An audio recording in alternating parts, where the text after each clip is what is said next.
Hello po mga kababayan, kamusta po kayong lahat? And once again, welcome back to another episode of Simply Talkies Vlog. So ang pag-uusapan natin mga kababayan, itong mga laglagan na. No, nilaglag, sabay binawi. Pero nakita naman natin at napanood natin, nabasa natin yung kanyang mga sinabi.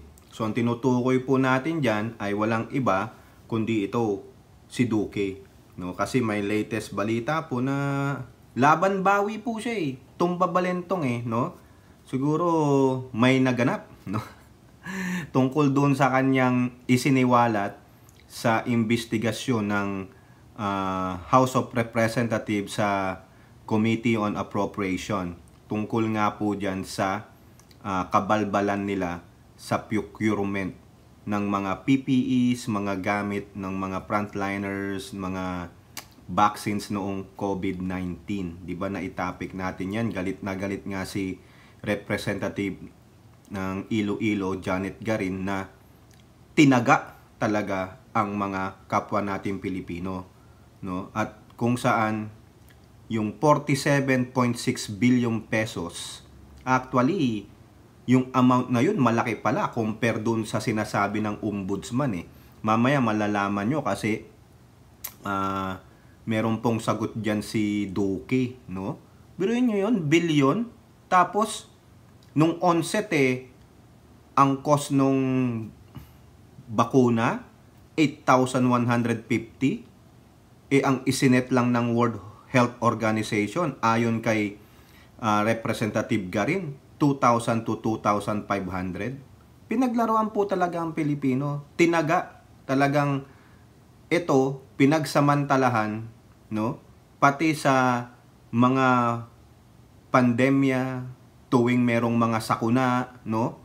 Na kinakailangan tulungan ng mga kapwa Pilipino, inuuna pinagkakakitaan Pag every time siguro merong natural disaster o sakuna, ang nasa isip kaagad nung mga nasa gobyernong iba hindi po lahat, ay, eto na naman, pera na naman to, pera, kikita na naman tayo. Ganun po yun ang nasa isip kaagad nila, tumataginting na peso sign, no? Hindi ko masabing dollar sign kasi sa Pilipinas tayo.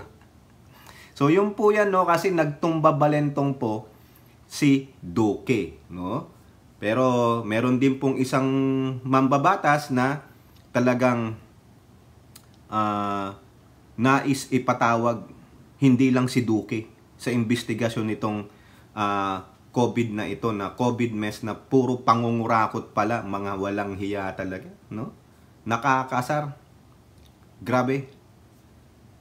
Isipin ninyo, akala nyo, sabi ni Duterte, tatanggalin niya ang corruption, kamay na bakal siya, pero wala po no? Doon lang natin na-realize na wala pala. Eto, ngayon naglalabasan, ilabas nyo po lahat ng baho, hindi lang EJK, hindi lang itong sa Parmali, ano pa, yung mga ginawang kabalbalan ni Duterte, pati yung sa West Philippine Sea, 3 issue na yan. Strike 3 ka na, Duterte, strike 3. Kung baga sa larong baseball, strike out ka, di ba?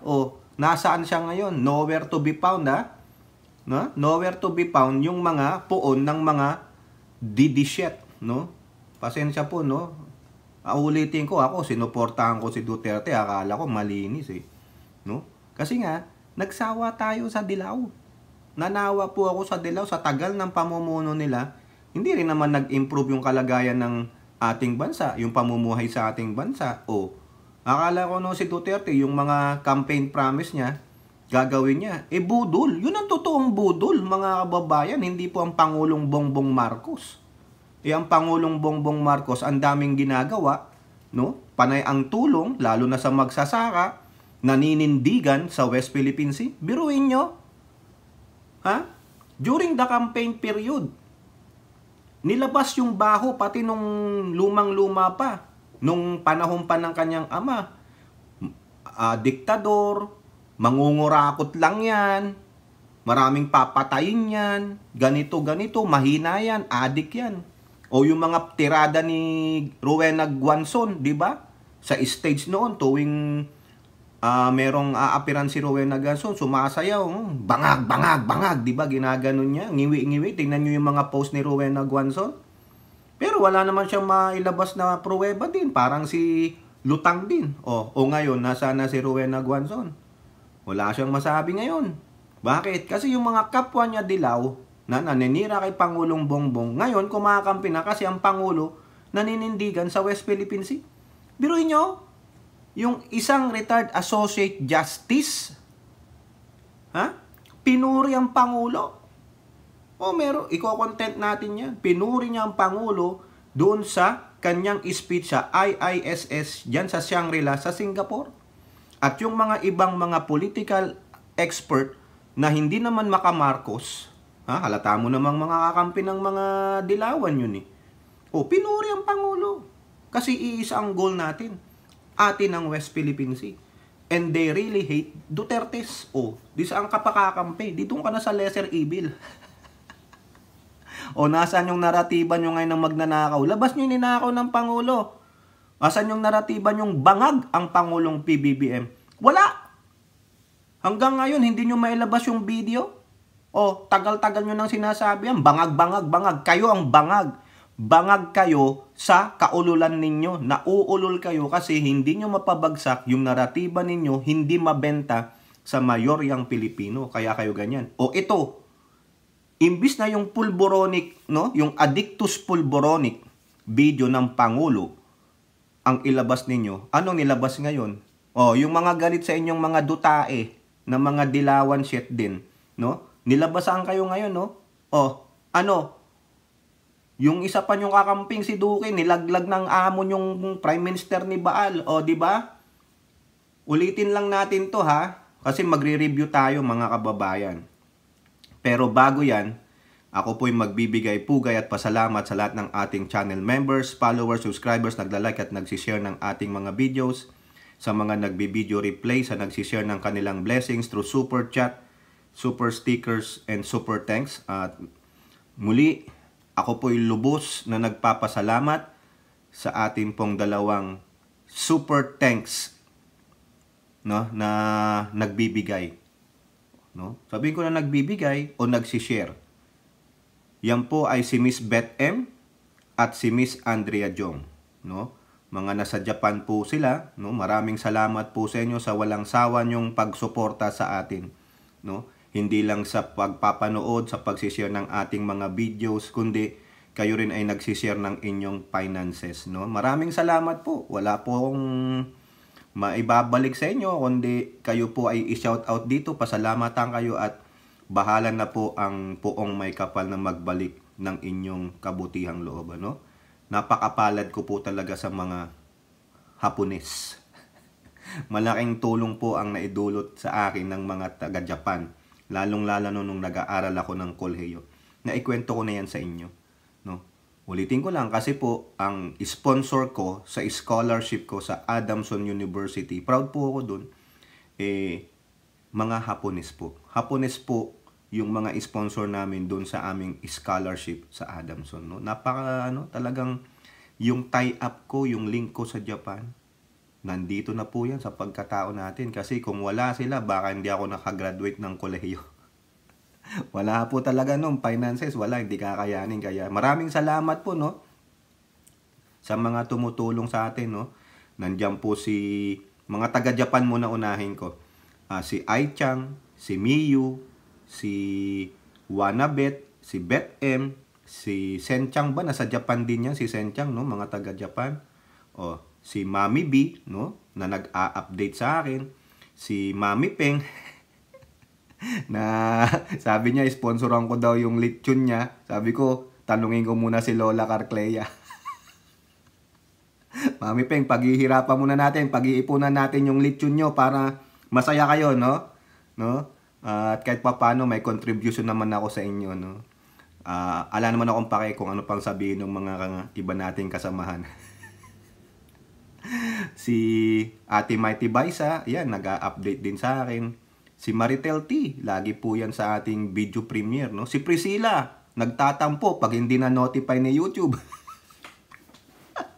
Si Suset Ballesteros, o sige, nandyan po sila sa Friends for PBBM. Shout out po sa inyo, no? Keep on doing what you're doing good.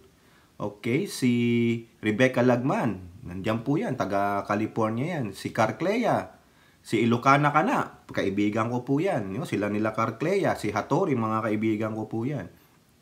Si RN Tusens, nandyan din yan. Si Mohamed, si Red, pasulput-sulput kahit papano. Si Lorna Rafael, ha? Sino pa?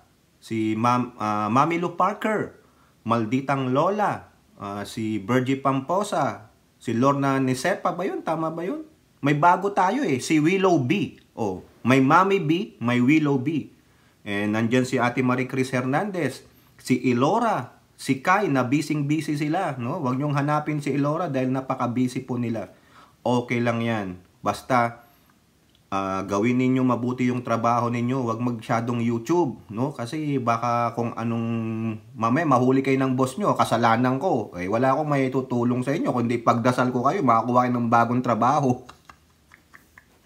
Si Tita Aurora, no, na mukhang kinakampanya tayo sa kanyang mga kapwa mga nagtitinda sa palengke.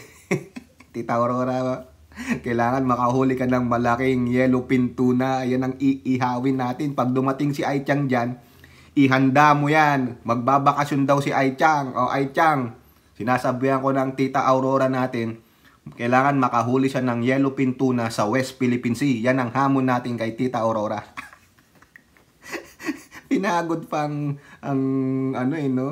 Mapagod-pagod na nga sa pagtitinda ng isda, binigyan pa ng challenge. Ay, maganda po yan. Challenge yan.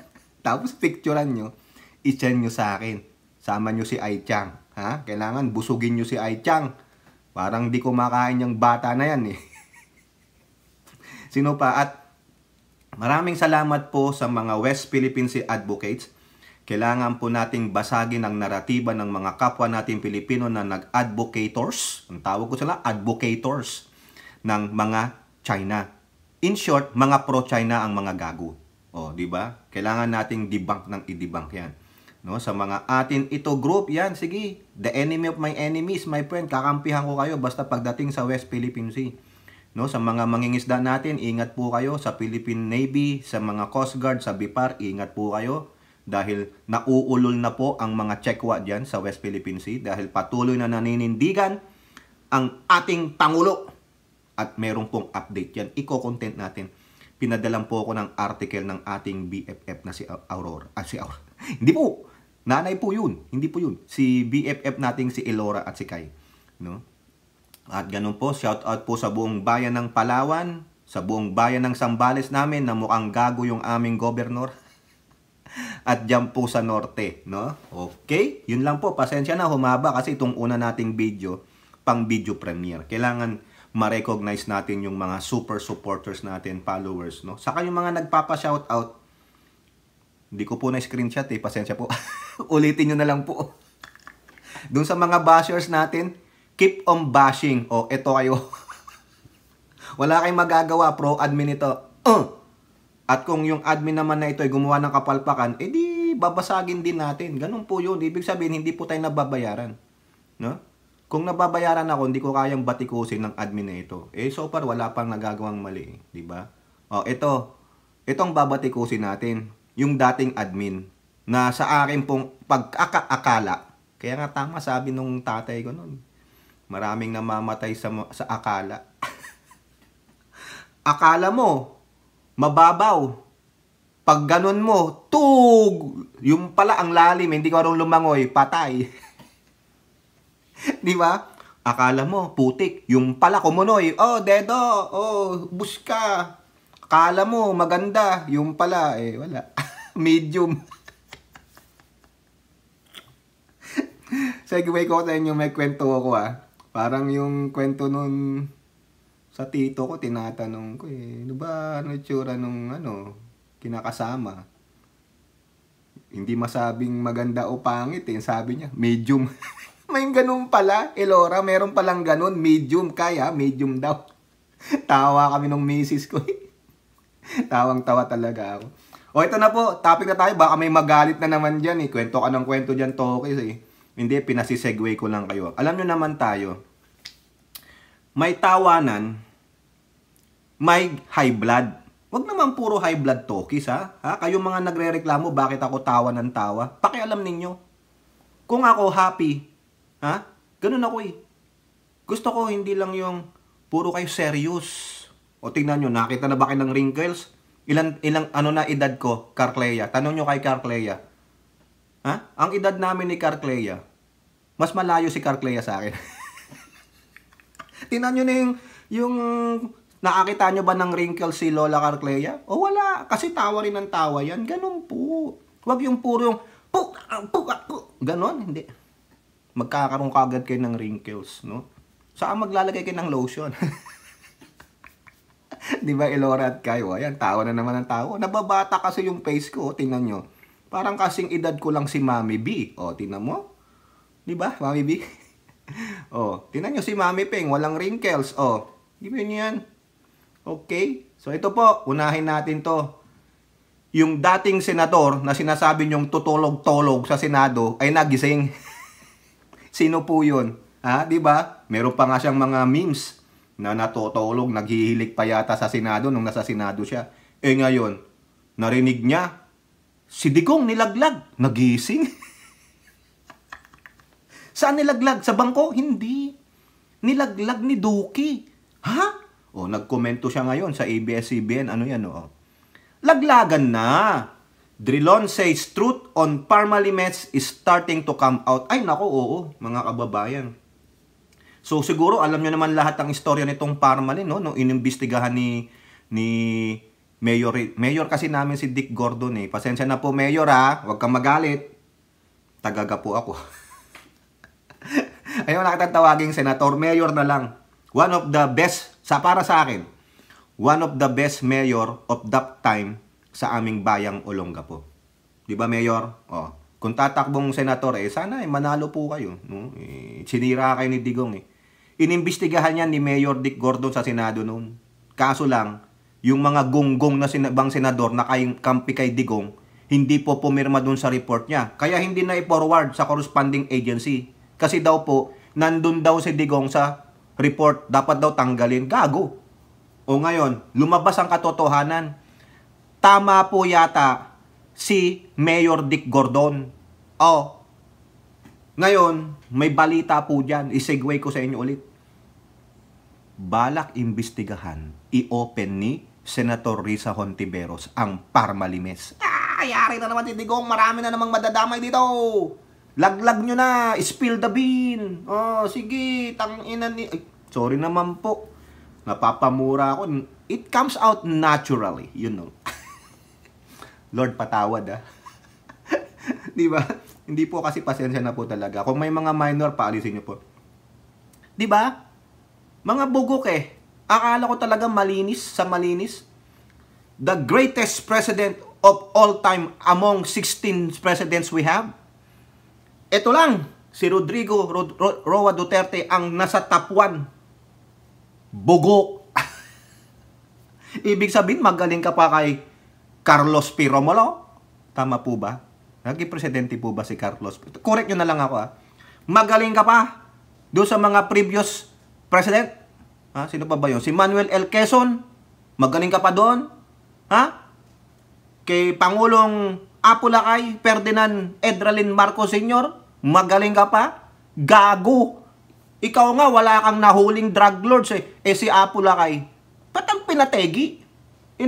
Talagang di ba? Maski na nagbagsak sa ng Marsalo just to defend the Republic from these insurgents, yung mga nanggugulo, yung anarchy. Ikaw, ano yung pinramis mo? Wala kang ginawa sa promise mo. Ang yabang-yabang mo. Ginoyo mo lang yung mga kababayan kong mangingisda dyan sa Masinloc, Sambales, sa Pangasinan. Ano pong magagawa niyong tulong sa amin? Kasi po hindi mo kami pinapayagang mangisda sa Scarborough. May video po ako pero ABS-CBN mahirap na, makaka-copyright po tayo. Kung gusto niyo ebidensya, ayan, hingin niyo sa akin. PM niyo lang si Tokis. Di ba? Alam ko naman napanood niyo yan. Ano sabi niya? Mag-jet ski ako dun. Anak ng siopaw, yung pala hindi totoo. Nung sinisingil na siya, sabi gano'n, wala Yung mga estupido kayo. Mga estupido kayong mga Pilipino naniwala sa sinabi ko. O yung sa mga jeepney, yung modernization noon, minura niya, tapos sabi niya, mga PI kayo, mga mahihirap kayo. Ginanon niya. Yan ba yung presidente? Tapos binura mo ang mga international community, mga leader ng ibang bansa na Western powers, pinagmumura mo? Dahil bakit? Nakatuntong ka sa kalabaw mong China? Anong ginawa sa'yo? Ginago ka din. O di ba? Buti nga sa'yo. Ngayon dapat kang singilin. O sabi ni Drilon, laglaga na. Ha? Kasi bakit? Si Duque, nilaglag niya eh. Siya ang nag-utos ng fund transfer na 47.6 billion from DOH to PSDBM, the Procurement Service of Department of Budget and Management, na nandoon yung bata ni Digong na si Christopher Lau na isa pong corrupt. Biri mo yung undersecretary na yan, nilagay dyan ni Digong isang inchik, ha? Yung kanyang economic advisor, isang inchik na si Michael Yang, na ngayon sinasabi ng mga congressman na nagmamay-ari ng warehouse, no? Na may lamang mga droga, isa palang drug lords. Tapos hindi umaaten sa hearing na pinapatawag. Nilabasan na nga siya ng show cause order eh. Kukulong siya. O, di ba? Naglagan na yung mga players ng Parmali, sabi ni Drilon. O, ayan, di ba? Eto pa. Ha? Ay, itong masakit. Hindi lang pala 47.6. O, ito pa ang sabi dito ng ABS-CBN. About 12 billion pesos worth of pandemic funds went to Parmali Pharmaceutical Corporation. Naalala nyo yung magkapatid na ito? Ha? Di ba? Yung tatakas sa Davao Airport. O ano ibig sabihin yan? Ha? Pasensya naman po sa mga taga Davao ha. Parang yung lugar ninyo, kanlungan ng mga drug lords, kanlungan ng mga criminals na pinoprotektahan ni Digong that time. Bakit sa Davao? Ano meron sa Davao? Malinis ang Davao? Mapayapa sa Davao? Are you sure?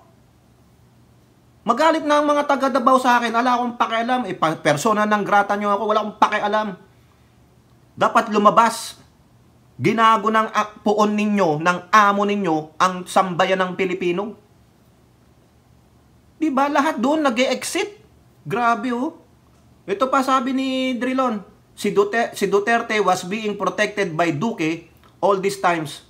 Ngayon, na-realize niya na under the law, ang presidente lang ang pwedeng maglipat ng pondo, hindi ang Secretary of Health. Kaya sinabi niya, aba, utos ito ni Pangulong Duterte. Yun! Ang mali sa'yo, Duque, dapat nang hingi ka ng kasulatan para may ebidensya. Ngayon wala.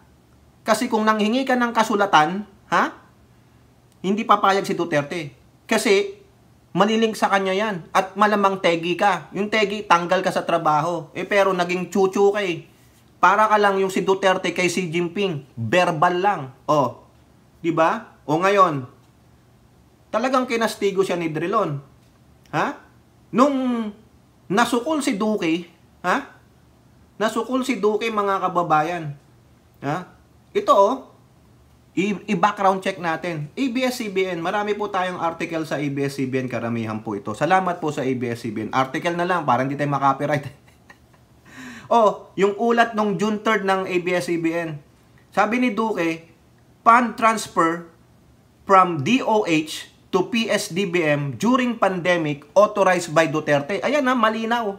Malinaw ha. During that hearing sa House Committee on Appropriations, nila Stella Kimbo, sila Janet Garin, nandun po si Franz Castro and the others na members ng House Committee on Appropriations. Ha? Ito sabi niya, former President Duterte authorized the transfer of 47.6 billion from the Department of Health to the PSDBM for the purchase of COVID-19 supplies during the emergency phase of the pandemic. This was confirmed by former Health Secretary Duque on Monday before the House Committee on Appropriations, which is reviewing the budget performance of the DOH and Philippine Health Insurance Corporation. Ito ang tanong ni Castro sa kanya. Ito ay ini-authorize ni former Duterte. Tama? Tanong ni Castro. Ano sagot ni Duque? A resounding yes. Oho. O, di ba sa Pilipino, oho means yes. Opo means yes. Paggalang, di ba? In his public pronouncement, it is public. Hindi ka naka-executive session, meaning everybody heard it, everybody watched it, that you said, yes. The transfer was done because of the public health emergency, which he declared sometime in March. O, okay. Pero ang sinasabi ni Drilon, walang ibang pwedeng makapag-fund transfer kundi ang Pangulo. O, take note ha, tandaan nyo yon ha. Tandaan nyo yung quote dito ng ABS-CBN sa sinabi ni Drilon. Ha? Ngayon ko lang to na-realize. Ha? Ulitin natin yon, balikan natin yung binasa natin dito sa laglagan headline ng ABS-CBN. Siguro hindi natin nabigyan ng emphasis eh. I-interject natin. I-relate natin ngayon ito sa present situation na nagaganap. Eh ngayon, na-realize niya, under the law, ang presidente lang ang pwedeng maglipat ng pondo, hindi ang Secretary of Health. Kaya sinabi niya, aba, utos ito ni Pangulong Duterte. Yun ang sabi ni Drilon. Ayan, kita nyo? Yan ang sinulat ng ABS-CBN. With this statement from Drilon, segue muna tayo. Ha? Naalala nyo, may nag-file ng complaint sila Castro na yung illegal daw yung transfer ng pera from Office of the President to the Office of the Vice President. Diba? O sa DepEd. Yung 220 million pesos, illegal daw po yun. Kasi daw walang pahintulot ng Congress. Eh ano tong sinasabi ni Drilon? Nakakampi nila. Na isa ring abogado. Alam ang batas. Ano ang sabi niya? Eh ngayon, na-realize niya this statement. Under the law, ang presidente lang ang pwedeng maglipat ng pondo. O yun na yung sagot. Now the question is, tama ba yung pinal na kaso nila Castro, Makabayang Black na illegal yung transfer ng pera ng Pangulo? Kasi ang pinupunto nila, may mali ang Pangulo. Hindi ko po dinidepensahan yung BP ninyo. Hindi. Ang dinidepensahan ko yung Pangulo. Kasi sabi nila, illegal yung ginawa ni Pangulong BBM. Kaya nga, pag mali daw yun, for impeachment. Di ba? Hindi. Si mismong Drilon na, base dito sa sinulat ng ABS-CBN, yan ang sabi ni Drilon ha. Binabasa ko lang po. Ha? Na-realize niya, under the law, presidente lang ang pwedeng maglipat ng pondo. Hindi ang secretary. Ko. May mali ba doon sa ginawa ng Pangulo? Tignan ninyo. Kaya itong Pangulo natin safe eh. Kasi yung mismong mga bumabatikos, nakakampi ng bumabatikos na mga nag-file ng kaso, dinidibang na rin sila. Ayan si Drilon, no? Diba? Kaya walang masabi si Drilon doon sa pinal ng mga kasamahan niya eh. Siya na nagsabi, huli. Diba? Under the law, ang presidente lang ang pwedeng maglipat ng pondo. Kaya tama ang presidente. And mind you, nandyan po si E.S. Lucas Bersamin. Kung si Drilon matalino na sa batas, ano pa siya? Supreme Court Justice. Alam niya ang batas. Wala. Diba? Kaya antayin na lang natin paano mabokya sila Castro. Yun lang po yung kung sinegway ko sa inyo. Tandaan ninyo, sa mismong bibig na ng isa sa mga dilawan ng galing. Under the law, ang presidente lang ang pwedeng maglipat ng pondo. So therefore, ano yung kinaso kay PBBM? Di ba? Illegal daw. Yan. Nakita nyo. Binigyan ko lang kayo ng segue. So dito, balik tayo kay Duque. Resounding opo. Tapos ito pa yung mga paliwanag niya dahil sa trabaho daw niya bilang chairman ng IATF, blah, blah, blah, blah, blah, blah. Pero, it doesn't excuse you for that. It doesn't excuse you. Sa lahat dapat nagtanong ka muna sa mga eksperto sa batas. Diba? At the same time, bakit ang PSDBM pa ang kukuha, bibili, magpro-procure, even though they said procurement service? No. Nasa yun na ang budget, you have all the authority para bumili niyan. You don't have to use another department or whatever have you, no? Kasi another department yan Department of Budget and Management. It is illegal. Bakit ka nagbigay ng pondo dun? Dapat binigay sa'yo yung pondo, ikaw na mismo ang mag-procure, magbili, maggastos. Ngayon, kung sabi ng presidente na ganito, ilipat mo, kumuha ka ng letter. Just for your protection. Ngayon, ikaw ngayon ang maano dyan. Di ba? Yan ang mali sa'yo. Kaya yari ka. Yun lang po. Yun ang dun sabi sa kanya, mas mura pag ikaw ang bibili. Kasi knowing the character of this stupid idiot na Chinese na ito, si Laulau, ang utak, tingnan nyo ang itsura niya, lami sa kwarta si Gago. Buksan niyo yung utak niyan, baka nandyan yung 47.6 billion. Di ba? Alam nyo naman ang anomalya nitong si Lau sa DepEd. Yung sinasabi ko sa inyo, yung presyo ng Intel processor na laptop ay presyo ng isang MacBook Pro. Mahal-mahal kaya ng MacBook Pro, di ba, Ai-Chang, Miyu? Di nga ako makabili niyan Ang meron ako MacBook Air lang, murang-mura pa. Di ba, Elora? Di ba, Kai? Ngayon, eto nangyari. Sinabi ko sa inyo, a resounding yes ang sinabi niya. So dito, nung nasukol na siya, binatikos po siya ng mga didishet. Bakit mo naman nilaglag si Pangulong Duterte? Matanda na yung tao, pinrotektahan ka nga ni Duterte. Bakit mo naman nilaglag? Pero alam ko si Duque, nakonsensya. Nagsabi na ng katotohanan. Sumagot ka, Duque, Inamin mo. You said, yes. Opo. Utos po ng presidente. Utos. Bakit?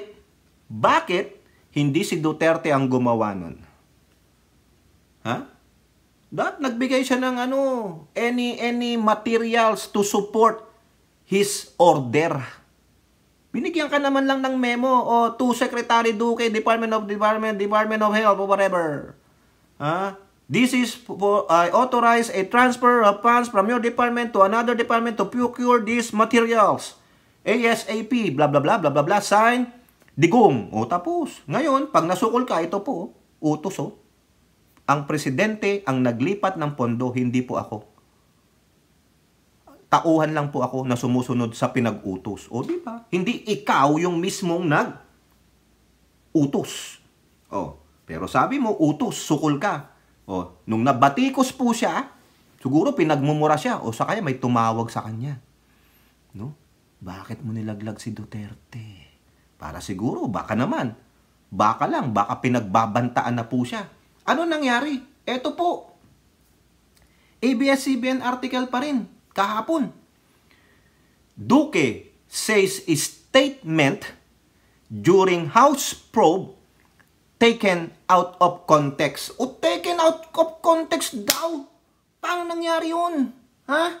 Paano nangyari?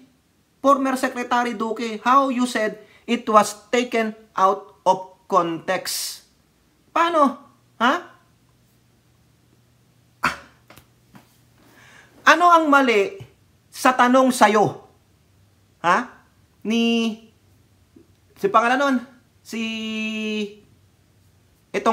Castro. Ulitin ko. Ito ay ini-authorize ni former President Duterte. Tama? May question. Tinanong ka. Ano ang sagot mo? Oho. Yan ang sinulat ng ABS-CBN In his public pronouncement. Have you understand that? What is out of context there? Ini-out of context mo yung sarili mong sagot? Na oho, meaning hindi mo naintindihan yung question before you said yes? Gago ka. Pare-pareho lang pala kayo ng mga didishit. Hindi muna kayo nag-isip maigi bago mo sinagot. Ang simple lang naman ng sagot sa'yo. O baka hindi mo naintindihan yung the word authorize. Hindi ka yata makaintindi ng English, tatanong lang. Dapat kay Castro, tinagalog mo. Di ba? To insult his intelligence. Dapat ganun. Ganun po yun Inulit mo dapat, Castro, in Tagalog just to insult his intelligence. Dapat ganito, Castro, ang tanong eh. Ito po ba, Ginoong Duque, ay ano ba yung authorize? Sa Tagalog, hindi ko rin alam. Miyu, ay Chang, help me. Ha? Ano yung authorize? Pinayagan, iniutos ng Pangulong Duterte nung panahon na yon? Tagalog na yon. Pero sumagot ka, Duque. What is the out of the context there? Huwag ka nang magdahilan. Huwag nang magdahilan. Huli ka na eh. Huli kayo eh. Ngayon, tumbabalentong ka. Diba sabi ni Roque, tumbabalentong. Bakit? Kasi binira ka ng binira ng mga kampo mong dedesyet. Baka naman may nagbanta na sa buhay mo. Kaso, the damage has done, the truth come out that it was your poon, the Prime Minister of Baal na si Duterte ang nag-utos sa'yo. Nag-utos sa'yo na ilipat. Ang tanong, kung iniutos, therefore, ino-authorize niya. Sumagot ka ng yes eh. The problem is also, wala kang proper document. Dapat dinokumento mo, hindi yung verbal kasi mahilig dyan si Digong eh. Tingnan mo nga yung verbal agreement niya kay Xi Jinping. Pinagmalaki niya, wala namang kayong mapatunayan eh. Wala namang mga DFA paperwork eh. Wala namang documents magsusupport na ganitong pinag-agrihan namin eh. Yun, lusot si Duterte. Dito si Duterte, lusot. Ikaw ang magigisa. Yun ang masakit dyan. Diba? Wala akong pakialam dito sa mga pinagagawa mo nung time na bumili ka ng mga procurement or whatever. It was PSDBM actually bought those things, hindi ikaw. Mali pa rin ang proseso. Sinasabi na ni Drilon, under the law, it's only the president who can transfer the funds. Ayun. Dapat si mismong Digong ang pinagawa mo noon. Diba? Para hindi ikaw. Sabi mo lang, Mr. President, give me a memorandum that says I'm saving my ass here. Just in case this will come out in open and somebody will find fault in doing this. Because under the law, I am not authorized to do it. It is you.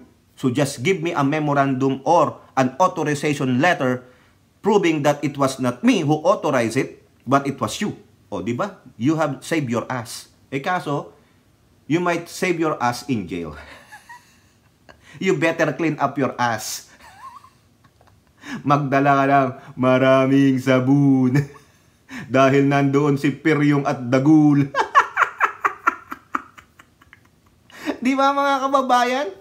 What is out of the context there? Wala eh. I-out of the context mo yung tanong at sagot mo. Tapos ipapaliwanag mo how you procure those materials? No way. Hindi mo yata naintindihan yung sinasabi mong out of context eh. What is the context there? The context is the authorization of fund transfer from your department to another department. Who authorized it?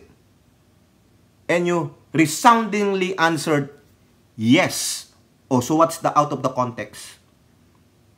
Ang usapan, sino nag-utos sino nag-authorize, nag-utos, o nag-said, go ahead. Di ba?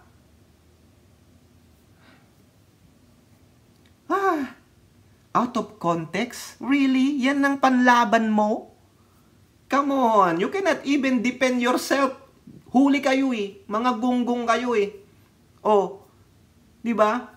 Ito pa, di ba? Nakasuhan siya ng ombudsman kasama si Christopher Laulao, di ba? Yung isang kurap, no? Ang laking kinita nito, mga kababayan. Pero yun nyo, sabi ni Drilon, magkano yun? Yung kanina, na magkano ang halaga nung para sa Parmali, nakuha ng Parmali, no? Tanginan tong mga inchik na ito. 12 billion worth of pandemic funds napunta sa Parmali. Actually, sino ba yung? Indian ba yung dalawa na yun? Correct me, o Malaysian, no? Correct me if I'm wrong, ha? Sabi dyan, ia-appeal niya daw yun. Yung indictment niya dyan sa 41 billion. Actually, sabi ng ombudsman, 41. Pero yung sa Kongreso, 47.6. Ia-apila niya daw. Sige, mag-apila ka. Kasi may pagkakakulong yan. Dapat lang kayong maghimas ng rehas. Di ba? Kaya paliwanag ka sa korte. Tama, mali. Now, meron pong isang mambabatas na hindi lang dapat si Duque. Sino ba ang dapat ipatawag dyan? Siyempre, alam niyo naman, si Castro, matagal niya nang inuurat yan. Siyempre, mortal enemy niyan. Sino pa? Di si Digong. Ang kukunin na lang natin na latest, kasi si Castro, matagal na yan. Gusto niya talagang face to face. Bis-a-bis. Gusto niyang mabis-abis si Duterte. Baka naman, Madam Chair, gusto mong makita ang kagwapuhan ni Duterte. Wala na yun, Madam Chair. Amoy ground na siya, ground coffee. Masarap ang ground coffee, mabango, di ba, Miyu Ai Chang? Tawa na naman tayo ng tawa. Siguro yung mga didisit, galit na sa akin. Walang hiya tong talk sa tuwin na walang hiya yung idol namin eh. Ikaw walang hiya naman talaga po yung puwan ninyo eh. Sinungaling. Walang isang salita. Mambobola. Wala nga kayong nahuling drug lords. Maya-maya dyan si PBBM pag may nahuling drug lords. Dako, cry me a river. Planted dyan, planted. Sasabihin ng mga DD di ba? Ai Chang, Miyu. Elora Kai. Puro babae. Puro babae po yung ating mga supporters. Kokonti lang po yung mga guys. Si RN Tusens.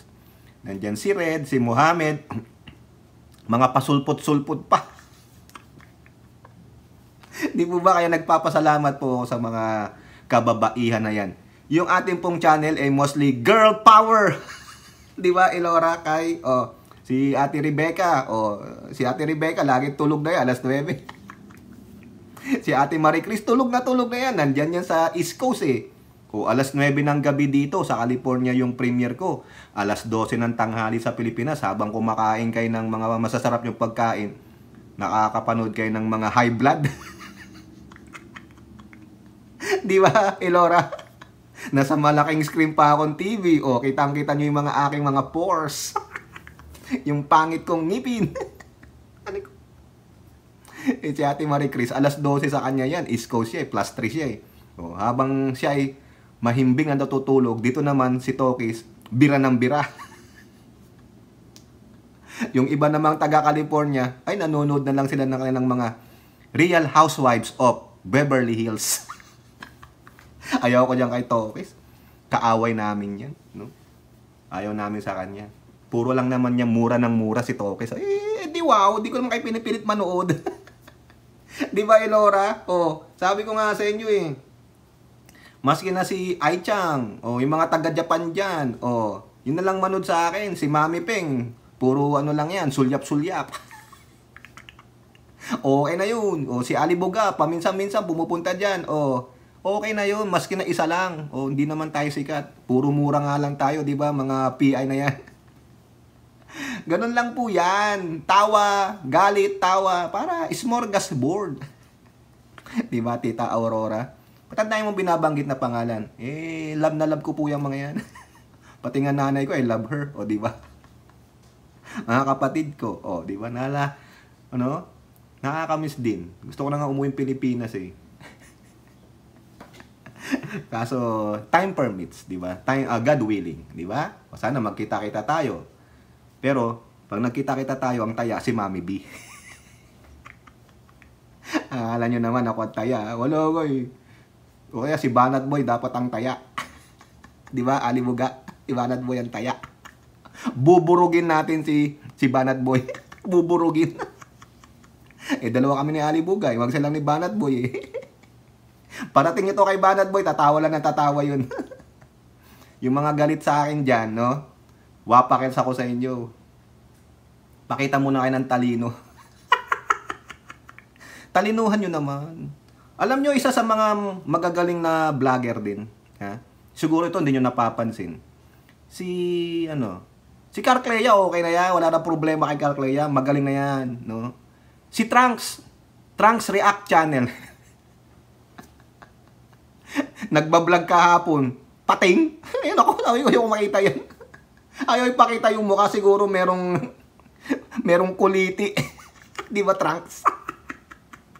Siguro kahapon may kuliti ka. Akala mo di ako nanonood sa'yo ha. Naka-background lang ako. Alam ko yung picture mo kahapon, pateng. Ayaw ipakita yung mukha kasi siguro may kulitis si Trunks. Panoorin nyo po, Trunks Reacts channel. Mahusay po magkomento. Suportahan po natin, pro BBM po yan, no? O ito po, last article natin, pinahaba ko lang. Para naman lalong maasar sa atin yung mga sabing kwento ka lang ng kwento, tawa ka lang ng tawa. Eto kayo, Hindi mag-vlog kayo. Akala nyo itong channel nito, okay, pang views lang. Hindi po. Hindi po ito pang views lang na tulad ng iba dyan. Yung iba dyan nagbo-boosting pa. Wala po akong ganun. Eto nga lang kaharap ko, laptop saka isang iPad. Wala nga akong yung mga kulay-kulay dito na, ano ba yung tawag doon? Hindi ko po alam yun. Basta ang sa akin, makapag-komento tayo at reaction, no? Hindi, naasar kayo, you know what to do. Diba? Bye-bye love. Baka sa inyo, bye-bye love, bye-bye happiness, hello loneliness. Anong kayo eh? Baka gusto nyo kantahin yung awit ni Van Gogh. Tama ba yun, Van Gogh? Yung ipa-picture paints at yun, napakalungkot po. No? O yung Starry Night. Starry Night. Napakalungkot na awitin nun, mga kababayan. Diba? Sige nga, Lola Carclea, awitin mo. Diba? Awitin mo at isasayaw ko. Wow! Yun po yung mga panahon ni Lola Carclea. Ganon siya. Ito na, last article na. Ai-chan, makinig ka ha. Ikaw, Ai-chan, kung saan kita nakikitang LS, pati kasama mo si Mio, si Maritel T. Gabing-gabi na. Alas 12 na, gising pa rin sila ni Mio.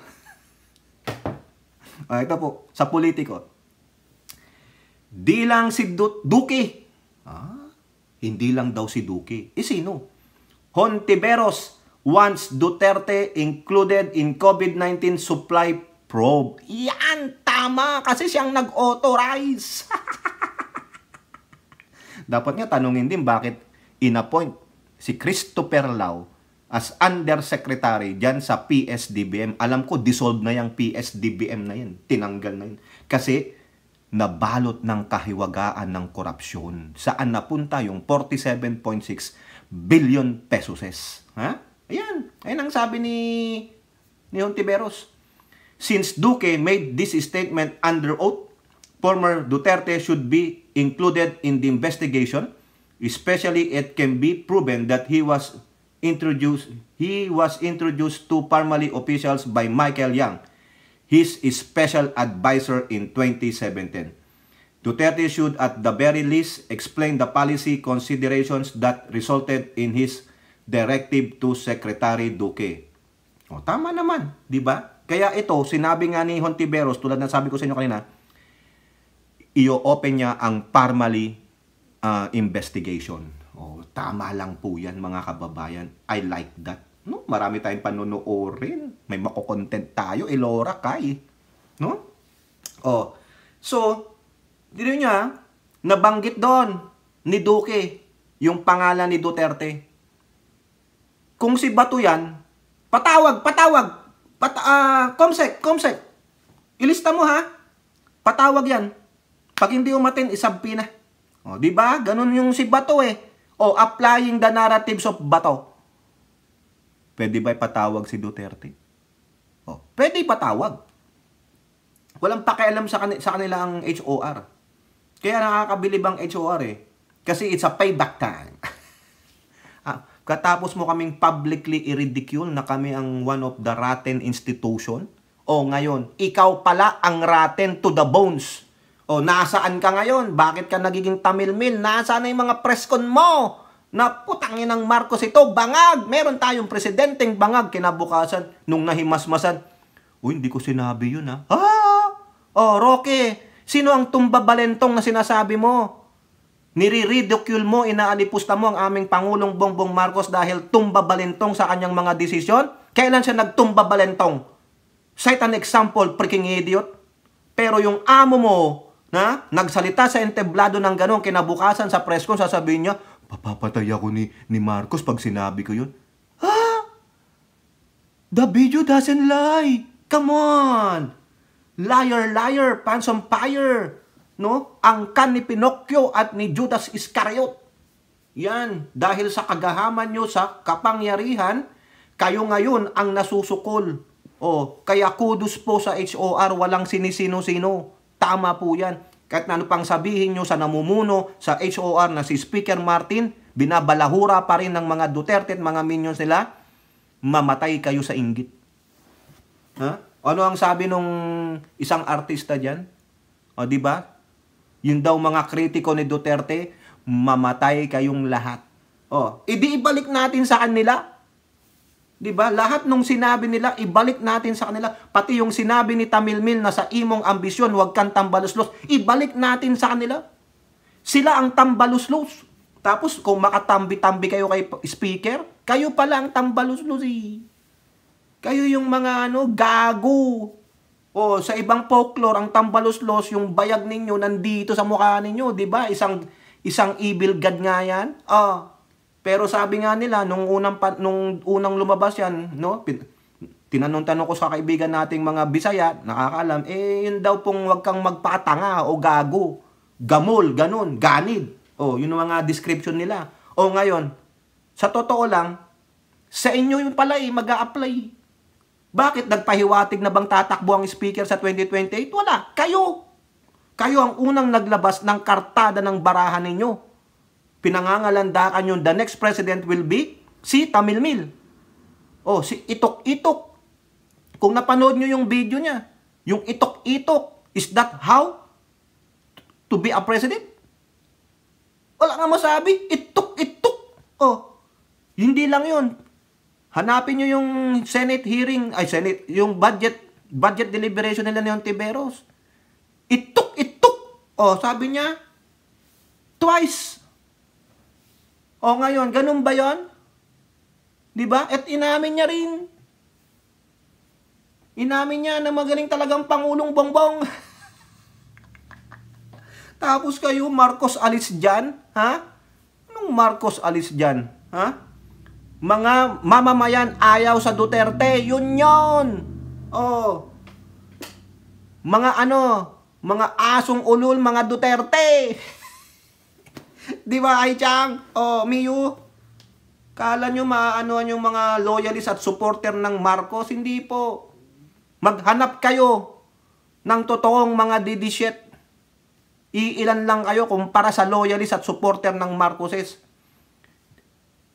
They existed already. Panahon pa yan nila Apo Lakay at ni Madam Imelda. Kayo, kailan lang kayo nag-exist? Ang yayabang ninyo? Piling nyo ang puon ninyong Duterte ang pinakamagaling sa lahat ng naging presidente among the 16? No way! I will not debase those previous presidents. Even si Aquino, maski na siya ang pinaka-worst. Pasensya naman sa mga dilawan, ha. Kampi muna tayo ngayon, ha. I will not debase FBR. I will not ridicule President Erap. Kasi biktima lang siya ng panunupil ng mga tsekwa. Si Gloria, isa rin yan. Pero, hindi naman nilalagay yung mga followers na si Gloria ang the Great. Ha? Yung mga dilaw, si Cory, sige, pagbigyan nyo na yan. Di ba? Si Digong, itong mga kampon niya mga putang ina ninyo, mga hudas kayo Yung puon nyo nga, walang masabi sa West Philippine Sea. Sabi niya, tubig lang yan, pamigay nyo na. Gago! Kayo ba, papayag kayo ipamigay yung teritoryo ng bansang Pilipinas? Gago kayo. Hindi nyo alam yung nalalagay sa saligang batas na Article 1, the national territory. Di ba? Kung ano man po yung nasasad doon sa ating saligang batas, dapat natin panindigan yan. At merong isang award na ibinigay sa atin ng siopaw. Ay, nagugutom ako. Kumakalam yung tiyan ko, naririnig nyo ba? Gumaganon. Ng siopaw, nagugutom ako. Naka-Ozempic naman ako. Ay, Chang, yung ramen, padala mo na dito. Kaya nagugutom ang kuya mo Tagal-tagal mong magpadala ng ramen Hanapin mo na lang sa Google yung aking address. Good luck kung makita mo. Ang kulit ng kuya ni Aichan. Oh, di ba mga kababayan? Tapos sasabihin ninyo, number 1, bumalik ka na, gago! Bumalik ka at may pagkakalagyan ka sa oblo. Ang sarap mang asar, mga kababayan. O kayo po, ano pong masasabi nyo? No? Tumbabalentong si Duque. Bakit? Malay nyo, nakarinig Hindi ka tunay na kaibigan. Hindi mo kayang protektahan yung nag-save sa'yo. Buti nga sa inyo. Ito. Shoot them an arrow. Ito pala yung arrow. Di ba? Pasensya naman po doon sa mga natin. Kailangan natin lang silang ating asarin para lalo silang magngit-ngit, maulol sila. Yung gano'n nila, tumutulo pa yung laway, pati yung mga sipon nila, mag-iyakan sila. Cry me a river. Punta po kayo doon sa Angat Dam. Kulang na po ang level ng tubig. Doon kayo mag-iiyak para yung luha ninyo, uhog ninyo, pumunta doon sa dam, mapuno nyo. Para naman po, meron kayong pakipakinabang kayo sa bansang Pilipinas, kayong mga dead shit. Tama ba? At si Hontiveros gusto ipatawag si Prime Minister ni Baal. Totoo yun. Ganyan, antayin kayo sa impyerno. Bye-bye, dead shit. I will not be with you in hell. Probably, God will save me from damn hell. From that freaking hot place. Because kami ay nananalangin para sa ikabubuti ng bansa at sa leader ng bansa. Kayo, ano pinapanalangin ninyo? You are praying otherwise. Okay? Kayo po, ano po ang inyong masasabi? Comment down below and don't forget to like and share. Hope to see you on the next videos. Bye-bye. God bless.